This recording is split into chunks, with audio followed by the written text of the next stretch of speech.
నమస్తే మాస్టర్స్. ఆమ్, మనం ఈరోజు ధ్యాన జగత్ 2022 జూన్ నెలలో మనకి వచ్చిన ధ్యాన జగత్లో డీనా మెరియం గారు రాసిన um, Rukmini and the turning of time అనే ఆర్టికల్ చదువుతున్నాము. తెలుగులో శ్రీ రుక్మిణి మరి కాలం యొక్క మేలి మలుపు. ఉమ్, అవును. నా పేరు మాలిని.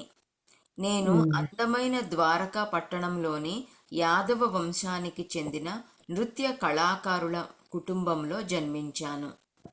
మా ఉమ్, మా పూర్వీకులు వాస్తవానికి విదర్భ నగరానికి చెందిన వాళ్లే అయినా విదర్భ రాజకుమారి రుక్మిణీదేవి వివాహం యాదవ కులదీపకుడైన శ్రీకృష్ణుల వారితో జరిగిన తరువాత ఆమెతో పాటు వాళ్ళంతా కూడా ద్వారకకు తరలివచ్చి ఇక్కడే స్థిరపడిపోయారు. విదర్భ రాకుమారి అయిన రుక్మిణీదేవి ఆ, విదర్భ రాకుమారి అయిన రుక్మిణీదేవికి కళలు అంటే ప్రాణం. పట్టణంలో ఎక్కడ నృత్య ప్రదర్శనలు జరిగినా ఆమె రాచరికపు కట్టుబాట్లను కూడా లెక్క చేయకుండా మారు వేషంలో వచ్చి అందులో పాల్గొనేది. అలాంటి ఒకానొక సందర్భంలో ఆమెను వెతుకుతూ వచ్చిన రాజభటులను ఏమారుస్తూ మా అమ్మ రాకుమారిని సురక్షితంగా రాజభవనానికి చేర్చింది. అందుకే మా అమ్మ అంటే రాకుమారికి ప్రత్యేకమైన అభిమానం. మా అమ్మ అంటే నాకు ఎంతో ఇష్టం. ఆమె చాలా అందంగా ఉండేది. రకరకాల ముద్రలను అభినయిస్తూ ఆమె చేసే నాట్యం ఎంతో అద్భుతంగా ఉండేది.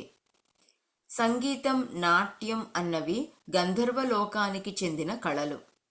గంధర్వులు ఆశీస్సులు ఉంటేనే అవి మనకు అబ్బుతాయి అని మా అమ్మ పదే పదే చెప్పడంతో నాకు కూడా నృత్య కళ అంటే చాలా గౌరవంగా ఉండేది.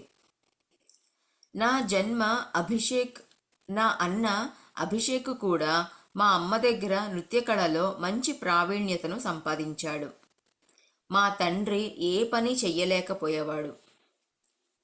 చెయ్యకపోయేవాడు. మా అమ్మ వేరే ఊళ్లకు నృత్య ప్రదర్శనలకు వెళ్ళినప్పుడు చిన్న పిల్లలమైన మా ఇద్దరిని కనిపెట్టుకొని ఉండేవాడు. మహేంద్ర అనే వ్యక్తి ఆధ్వర్యంలో నిర్వహించబడే నాట్య సంస్థలో కళాకారిణిగా ఉంటూ మా అమ్మ నృత్య ప్రదర్శనలు ఇచ్చేది. అతడు మా అమ్మపై చెడ్డ చూపును కలిగి ఉంటూ ఆమెను లోబరుచుకోవడానికి ఎన్నో ప్రయత్నాలు చేస్తూ ఉండేవాడు. మహేంద్ర ప్రవర్తనకు విసిగిపోయిన మా అమ్మ అతడి గురించి మా నాన్నకు చెప్పినా సరే మా నాన్న నుండి ఏ విధమైన స్పందన ఉండకపోయేది. పైగా చూసి చూడనట్లు సర్దుకుపోవాలని హితవు పలికేవాడు. మా నాన్న ప్రవర్తన మా అమ్మకే కాదు, నాకు మరియు మా అన్నకు కూడా కంపరంగా ఉండేది. మహేంద్ర అంటే మా ఇద్దరికీ చాలా కోపంగా ఉండేది. కాలం ఇలా గడుస్తూ ఉండగా ఒకరోజు హఠాత్తుగా మా అమ్మ తన బృందంలోని ఇంకొక నృత్య కళాకారుడితో కలిసి ఎటో వెళ్ళిపోయింది. ఈ వార్త మా కుటుంబాన్ని అతలాకుతలం చేసేసింది. మహేంద్ర ప్రవర్తనతో విసిగిపోయి మా అమ్మ అలా చేసి ఉండవచ్చు, కానీ మా గురించి ఏమీ ఆలోచించకుండా ఆమె అలా చెయ్యడం మేమిద్దరం జీర్ణించుకోలేకపోయాము. ఒక్కసారిగా ఒంటరిగా అయిపోయిన బాధతో మేము విలవిలలాడిపోయాము. మా అమ్మను లొంగదీసుకోవడానికి ఎన్నో ఆశలు పెట్టుకున్న మహేంద్ర అమ్మ చేసిన పనికి అగ్గి మీద గుగ్గిలం అయిపోయాడు. ఆమెను నృత్య కళాకారిణిగా తీర్చిదిద్దినందుకు తాను ఖర్చు పెట్టినంత తిరిగి ఇచ్చివేయమని, లేకుంటే మా కుటుంబాన్ని కులం నుండి వెలివేస్తామని మా నాన్నతో పోట్లాడి నానాయాగి చేశాడు. లేకుంటే నన్ను తనకు ఇచ్చి పెళ్లి చెయ్యమని మా నాన్నను బెదిరించాడు. అది విని నా గుండెల్లో రాయి పడింది. మహేంద్ర బెదిరింపులకు భయపడిపోయిన మా నాన్న దానికి ఒప్పుకున్నాడు. కానీ నేను పరిణితి చెందిన కళాకారిణి అయ్యి రాజుగారి ఆస్థానంలో నాట్య ప్రదర్శన ఇచ్చిన తరువాతే తనకు ఇచ్చి పెళ్లి చేస్తానని షరతు పెట్టాడు. మహేంద్రను పెళ్లి చేసుకోను అని నేను మా నాన్నతో ఎంతో పోట్లాడాను. నన్ను ఎంత నిస్సహాయ స్థితిలో వదిలి వెళ్ళిన మా అమ్మను ఎంతగానో తిట్టుకొని మా అమ్మను అమ్మకు సంబంధించిన మధుర జ్ఞాపకాలన్నింటినీ నా మనస్సు నుండి చెరిపివేసుకున్నాను. అమ్మతో పాటు అమ్మ ఎంతో ఇష్టంగా చెప్పే రాకుమారి రుక్మిణీదేవిని గురించిన విషయాలను కూడా నా మనస్సులోంచి బలంగా తీసివేశాను. అయితే అమ్మ ఎప్పుడూ చెప్పే, మనకు కష్టం వచ్చినప్పుడు రాకుమారి తప్పకుండా మనల్ని రక్షిస్తుంది అన్న విషయాన్ని మాత్రం మర్చిపోలేకపోయాను. ఈ క్రమంలోనే అభిషేక్ నా స్వంత అన్న కాదని, ఎక్కడో తిరునాళ్లలో తప్పిపోయి మా అమ్మ దగ్గరకు చేరిన చిన్న పిల్లాడని తెలిసి నేను తల్లడిల్లిపోయాను. అతనిని వెతుక్కుంటూ వచ్చిన అతని తల్లిదండ్రుల వెనక అభిషేక్ మధురకు వెళ్ళిపోవడంతో నేను మరింత ఒంటరిదాన్ని అయిపోయాను. రోజులు గడుస్తూ నాకు 16 ఏళ్లు నిండాయి.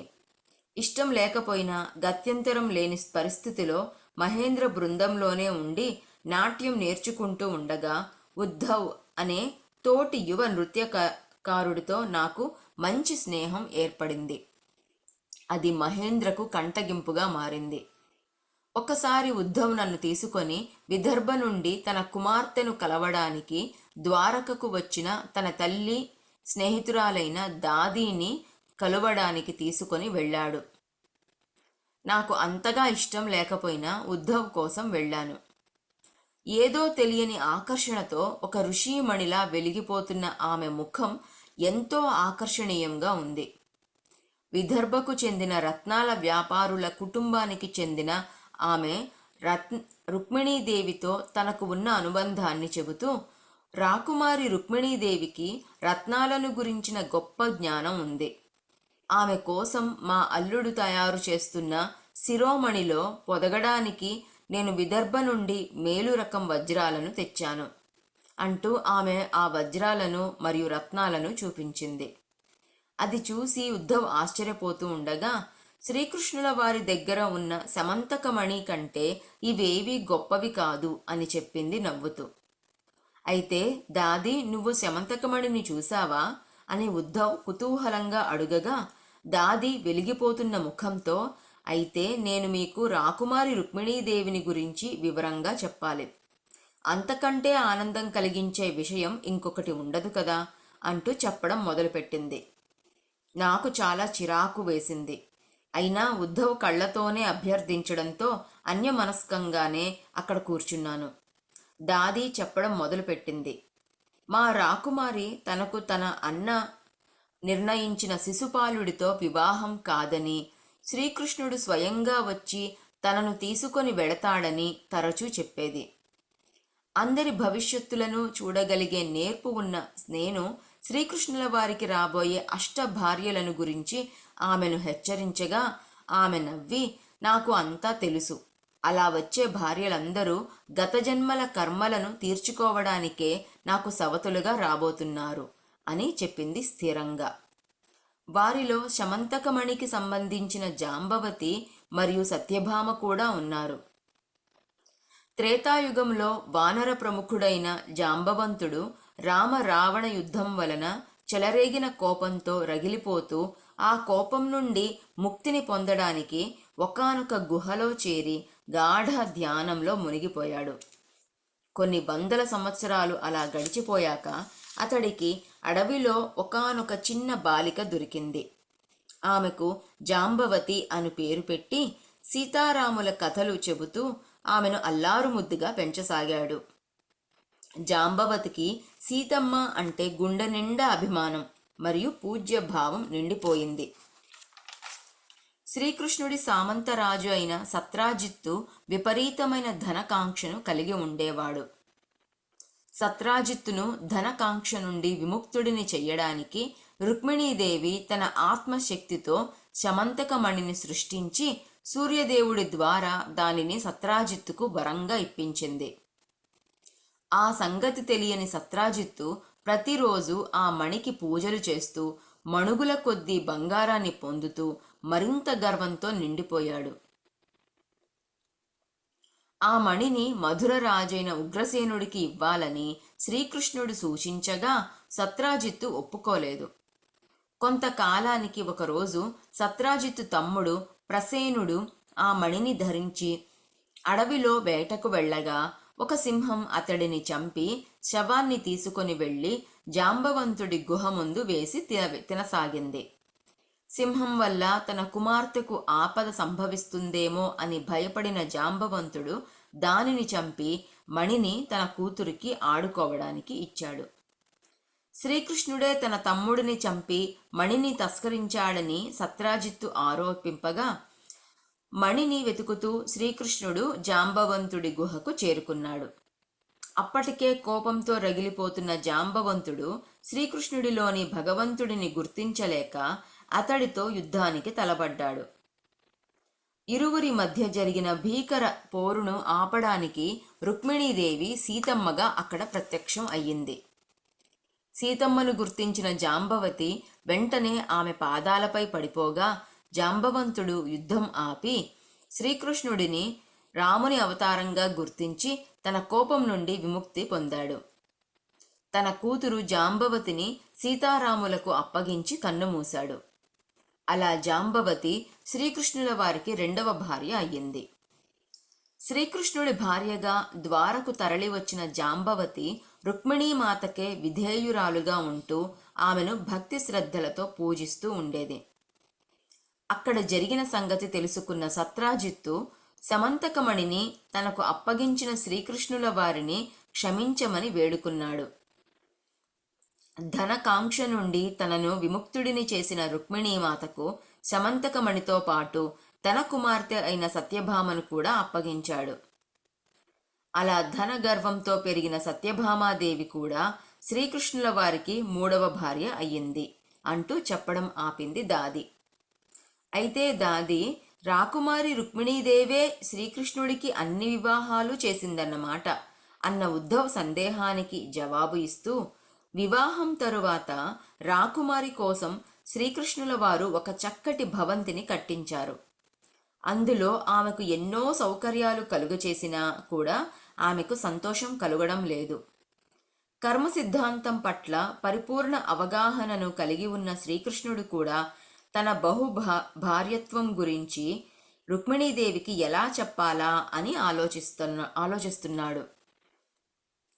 తన భర్త అంతరంగాన్ని గుర్తించిన రాకుమారి రాజభవనం నుండి తనకు స్వేచ్ఛ ఇవ్వమని, అయితే ఆ స్వేచ్ఛ త్రేతాయుగంలో తాను సీతమ్మలా అడవులలో పొందినట్లు కాకుండా ద్వారకలోనే పట్టణ వీధుల్లో, వ్యాపార ప్రదేశాలలో మరియు ప్రజా సమూహాలలో తిరుగుతూ ఉండాలని కోరింది. తన కోరిక తీరిస్తే శ్రీకృష్ణుడు ఎన్ని వివాహాలు చేసుకున్నా తనకు అభ్యంతరం ఉండదని రుక్మిణీకృష్ణులు తమ మధ్య ఒక ఒప్పందం చేసుకున్నారు. తేలికపడ్డ మనస్సుతో శ్రీకృష్ణుల వారు ఆమెకు మాట ఇవ్వడం మరియు కర్మ సిద్ధాంత ప్రకారం ప్రకృతి తన పని తాను చేసుకుపోవడం జరిగింది అంటూ విశ్వమాత అయిన రుక్మిణీదేవి కర్మ సిద్ధాంతం పట్ల చూపిన సర్వవ్యాపకత్వాన్ని కళ్లకు కట్టింది. ఉత్సాహం ఆపుకోలేని నేను, దాది అసలు మీకు రుక్మిణీమాత ఎలా పరిచయం అయ్యింది అని అడిగాను. అదొక పెద్ద కథ అంటూ దాది మొదలుపెట్టింది. మళ్ళీ వచ్చే నెల కలుసుకుందాం అని ఇక్కడి వరకు ఆపారు ఈ జూన్ 2022లో. చాలా బాగుంది కదమ్మా. బాగుంది. నాకు తెలియని విషయాలు రెండున్నాయి ఇక్కడ. ఒకటి, సత్రాజిత్తుకి రుక్మిణీదేవే సమంతకమణి సృష్టించి ఇచ్చింది అనేసి, అట్లాగే ఆమెనే సీతమ్మగా కనిపించి జాంబవతిని అదే అనుగ్రహించింది అనేసి. అంటే నాకు అదే మనము అన్టోల్డ్ స్టోరీ ఆఫ్ సీత పుస్తకంలో చదివినప్పుడు, సీతాయనం పుస్తకంలో చదివినప్పుడు కూడా మగవాళ్ళు చేసిన పనులు మాత్రమే చెప్పారు, కానీ రామాయణంలో సీతాదేవి యొక్క ప్రాముఖ్యత ఎక్కడా లేదు అక్కడ. అందుకే చెప్పారు అన్టోల్డ్ స్టోరీ ఆఫ్ సీత అనేసి. సీత గురించి ఎక్కడ చెప్పలేదు. సీత యొక్క గొప్పతనం, సీతామాత చాలా అసలు ఉంది. అదే కదా. సో అది అసలు ఒక దాంట్లో ఉంది, ఇందులోనే నేను అనుకుంటాను, సీతామాతే రావణాసురుడిని చంపగల శక్తి ఉంది ఆవిడకి. సీతామాతకి ఆవిడ సాక్షాత్తు లక్ష్మీదేవి. అదే అదే ఆమెకి ధ్యానంలోనే ఆ రావణాసురుడిని భస్మం చేసే శక్తి ఆమెకుంది. ఉమ్, కానీ అది తన కర్తవ్యం కాదు. అవును. అది చేయాల్సింది రాముడు. అవును. తర్వాత ఈ రుక్మిణీమాత, సీతామాత, మండోదరి ఇద్దరు కూడా ఒకసారి కలిశారు. ఉమ్. కలుస్తారు కూడా. అందులోనే ఉంది బుక్‌లోనే. కానీ ఈ బుక్‌లోను ఒకలా ఉంది లావణ్య. తర్వాత సినిమాలో ఇంకో రకంగా చూపించారు. అదే హ్మ్. సినిమాలలో ఆ, వాళ్ళు ఒక డబ్బుని ఆకాంక్షిస్తూ చేస్తారు కదా, సినిమాలకి హిట్ కావాలి, అందరు రావాలి అనే ఉద్దేశంతో చేస్తారు కాబట్టి దానికి తగ్గట్టుగా వాళ్ళు కొంచెం మార్పులు చేర్పులు చేస్తారు. కానీ పాతకాలం ఇది సినిమాలలో మన పాతకాలంలోవే చెప్తున్నాను. అదే పురాణ అదే. కాలంలో అప్పుడు మరి ఒరిజినల్‌గానే తీసేవారు అని ఉంది. ఇప్పుడు రామానంద సాగర్ రామాయణాన్ని తీసిన ఆ! ఉమ్, తర్వాత మరి వాల్మీకిదే కదా! వాల్మీకి రాసిన రామాయణాన్నే అవును. రామానంద సాగర్ తీసుకున్నారు. అదే అది ఒరిజినల్‌గానే ఉంది. అదే తర్వాత అంటున్నానమ్మా. మనకి హ్మ్. సీతాయనంలో ఏం చెప్పారు, అసలు ఈ కథ ఎవరు చెప్పలేదు, అన్టోల్డ్ స్టోరీ ఆఫ్ సీత ఎవరు చెప్పలేదు కాబట్టే రామాయణంలో ఆ, కేవలం పురుషుల విషయం గురించి, అంటే రాముడు ఏం చేశాడు, దశరథుడు హ్మ్. ముఖ్యమైన పాత్ర, ఆ, ఇప్పుడు కొద్దిగా కౌసల్యాదేవి గురించి అసలు ఉందో లేదో నాకు తెలియదు, కొద్దిగా ఉందనుకుంటా. అండ్ చాలా ఇంపార్టెంట్ కైకేయి కాబట్టి మందర గురించి, ఆ, మందరి, కైకేయి ఏదైతే అసలు ముఖ్యమైతే ఉన్నాయో అవే చెప్పారు. అనసూయాదేవి వీళ్ళందరూ ఎంత గొప్ప సాధకులు కదా, హ్మ్. వాళ్ళ గురించి ఏం హ్మ్. లేదు కదా. అంటే అరణ్యవాసంలోకి వచ్చిన తర్వాత అదే అదే వీళ్ళంతా అంటున్నాను. సో ఆ ఋషులు, పశుపత్నులు వీళ్ళంతా కూడా అరణ్యవాసానికి వచ్చినప్పుడు ఆ హ్మ్. అది నాకు గౌతముడు, సీతాయనం. ఈనాత్రి హ్మ్. సప్తఋషులు కదా వీళ్ళంతా. అవును. అనసూయ మాత చాలా వరకు కూడా ఉంది. ఇందులోనూ ఉంది. సీతాయనంలో కూడా ఆమె పోర్షన్ చాలానే ఉంది. అదే అంటున్నాను. సీతాయనంలోనే నేను మొదటిసారి మన స్త్రీ, ఆ, అదే పురాణాల్లో ఉండే స్త్రీలు ఎంత గొప్పవారు, ఎంత సాధకులు, వాళ్ళు ఎంతెంత పనులు చేశారు లోక కళ్యాణం కోసం అనే విషయాన్ని ఆ, దాంట్లోనే తెలుసుకున్నాను నేను. సప్తఋషుల భార్యలంతా కూడా పతివ్రతలే. అవును. వాళ్ళందరూ కూడా చాలా చాలా గొప్ప ఇవి చేసిన శక్తివంతులు. వాళ్ళే. ఆ, శక్తిమంతులు. చాలా శక్తిమంతులు అందరూ కూడా. అవును. హ్మ్. అయి- జమదగ్ని భార్య అవును. రేణుకాదేవి. జమదగ్ని భార్య. అవును. మరి ఇలాగే చాలా గౌతముని భార్య అహల్యాదేవి. ఉమ్, ఆమె ఆహ్, అది అలాగా రాయిగా అయిపోయింది ఆవిడ శాపం వల్ల. ఈ అత్రి మహర్షి భార్య అనసూయ. వశిష్ఠుని భార్య అరుంధతి. ఆ! ఉమ్, ఇలాగే ఎంతమంది కూడా అందరూ మహాపతివ్రతలు. వాళ్ళది చాలా పెద్ద పెద్ద స్టోరీలే ఉన్నాయి అందరివి కూడా. ఉమ్. హ్మ్. కానీ ఎందుకు మరి స్త్రీని బయటికి తేలేదు. అంతా పురుషుడిదే ఇచ్చారు. హ్మ్. అదే అది పురుష సామ్రాజ్యం, పురుష సమాజంగా మారిపోయింది కదా. ఇది. సీతాయనంలో కూడా చెప్పారు కదా, రాబోయే కాలాల్లో స్త్రీలకు ప్రాముఖ్యతను ఇవ్వరు హ్మ్. ఇవన్నీ అనేసి అక్కడ సీతాయనంలో చెప్పారు ముందుగానే.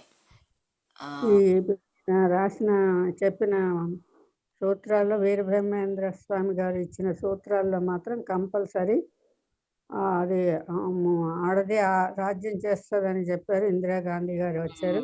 ఉమ్, ఉమ్, అక్కడి నుంచి కూడా చాలా వరకు కూడా లేడీస్‌కి కొంత కొంత ప్రాధాన్యం వచ్చింది. ఉమ్. కానీ ఎవరెస్ట్ శిఖరాన్ని అధిరోహించింది, చంద్రమండలం వెళ్ళింది. వీళ్ళంతా కూడా చాలా వరకు లేడీసే కదా! అవును. మగవాళ్ళు ఉన్నారు, వాళ్ళు ఉన్నారు, వీళ్ళు ఉన్నారు కదా! ఉమ్, ఇప్పుడు అసలు మన పత్రిజీ సార్ చెప్పిందైతే ఈయన అయితే మహిళలకే పెద్దపీట వేశారు. ఉమ్, ధ్యాన మహాజన్ చదవడంలో అన్నింట్లో కూడా మహిళలే. అవును. మహిళలైతేనే కంపల్సరీగా సరిగ్గా పని చేయగలరట మగవాళ్ళ కన్నా. అదే ఏకత్వంలో ఉంటారు అది. వాళ్ళు. అది. అందరినీ దానికి కొంచెం, ఇప్పుడు నేను నా బిడ్డలు అని కాకుండా కొంచెం అందరినీ కూడా ప్రేమతో చూడగలిగే అది.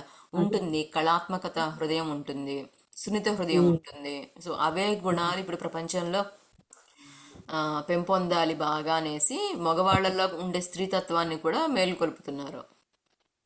కానీ లావణ్య మళ్ళీ అది కాకుండా ఇప్పుడు పెద్ద పెద్ద హాస్పిటల్స్‌లోను ఉమ్, నర్సులేంటి, సిస్టర్‌లేంటి చాలా వరకు కూడా లేడీసే. అవునవును. పెద్ద పెద్ద హాస్పిటల్‌లో ఈ బొంబాయిలోనైతే అంతా తమిళనాడు వాళ్ళు, కర్ణాటక వాళ్ళు, ఎక్కడెక్కడ వాళ్ళు హైదరాబాద్‌లో చదువుకొని అందరూ ఇటువైపు వచ్చేసిన వాళ్ళే. ఆ, అంత చాలా చిన్న వయసు వాళ్ళు లావణ్య. ఉమ్, హ్మ్. అంతా లేడీసే. యా. వాళ్ళు ఒక వంతుంటే వీళ్ళు 3 వంతులు ఉంటుంటారు ఒక్కొక్క హాస్పిటల్‌లో. అంత కంటిన్యూస్‌గా తర్వాత అంత సిన్సియారిటీగా చేస్తారనమాట వాళ్ళ వర్క్ అవునమ్మా. టైం ప్రకారం. ఉమ్, ఆ! అది గూడా హాస్పిటల్ వరకు కూడా నాకు చాలా మీ పప్ప ఇదైన తర్వాత నేను హాస్పిటల్లన్నీ తిరగడం, చూడడం అయింది గదా అప్పుడు. కరెక్ట్. హ్మ్. దాంతోను అమ్మ ఇవన్నీ ఒక్క నిమిషం. చూసేదాన్ని. హ్మ్. లేడీస్‌కి కూడా చాలా వరకు